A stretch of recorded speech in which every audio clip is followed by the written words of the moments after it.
I wanted to tell you something that might be a bit uncomfortable. You are not struggling because of what happened to you. You are struggling because of the story you keep telling yourself about what happened to you. And I know it sounds simple. It might be even a bit annoying to hear, but listen to me very carefully. Because that thing that hurt you, that moment, that situation, that person, it is over. It ended. Time moved. And life kept going. But in your head, you are still there, replaying it, living inside it, letting a moment that is already gone to decide who you are today. You know you're not struggling because life is hard. You're struggling because every single morning when you wake up, you read the same sentences about yourself and you believe it. I'm not enough. I all the time mess up things.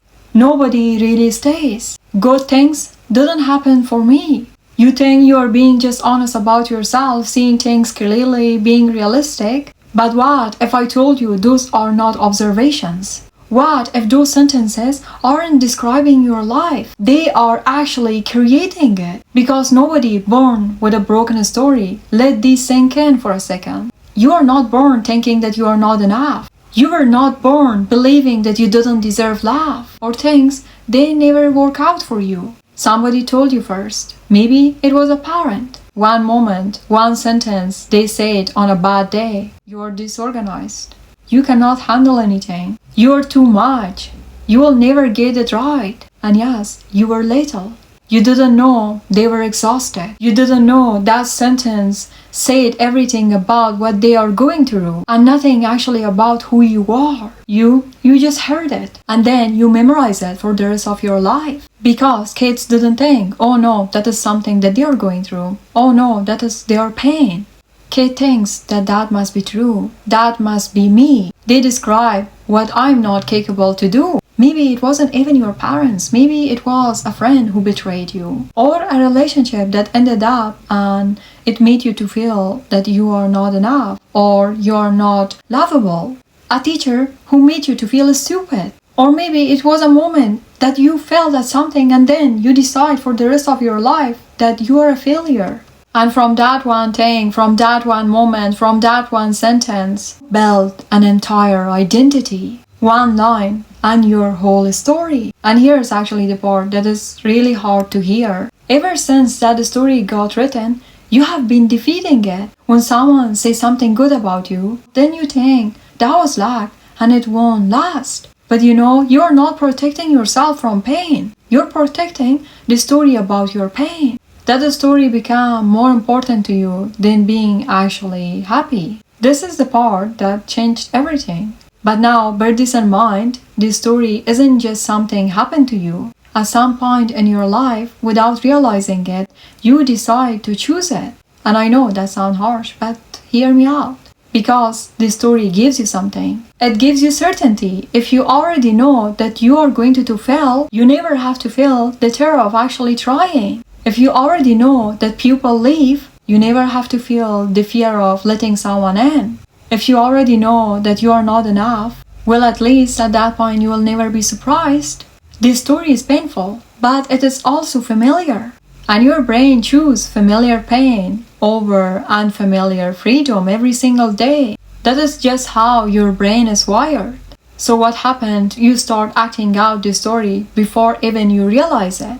You walk into a room telling yourself that you are not confident and your body hears that and then it just obeys. You go quiet, you pull back. See, I know it. I'm not good with people.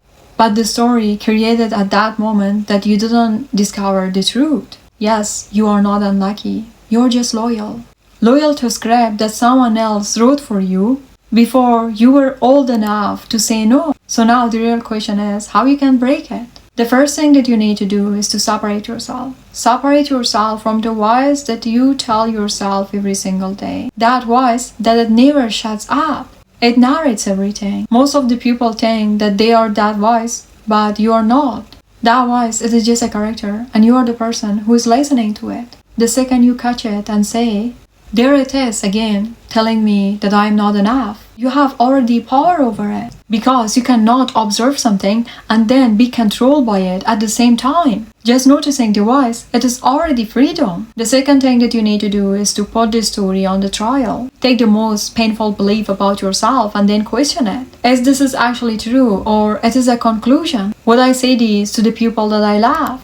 What would my life look like if I just stopped believing these? Because when you say something like, I all the time fail at friendships, really think about it. In every single one of them, every person, or did a few painful things happen and you turn that into a permanent identity?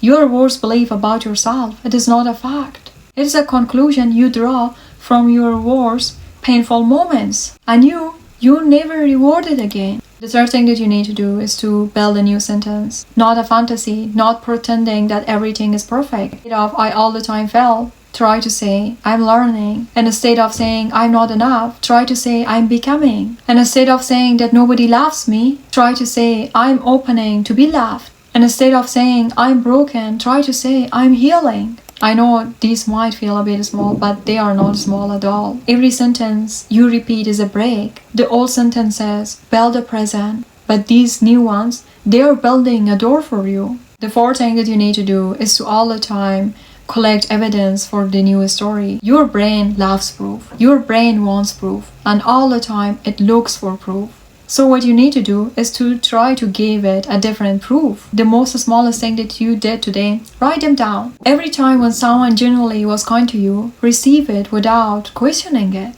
Every time you choose differently than what you used to, celebrate it. Now imagine what happens when you become just as committed to building a case for your base one. Do not forget to like the video and subscribe for more videos. Now if you want to know how to stop making your pain your personality, do not forget to watch this video. See you there.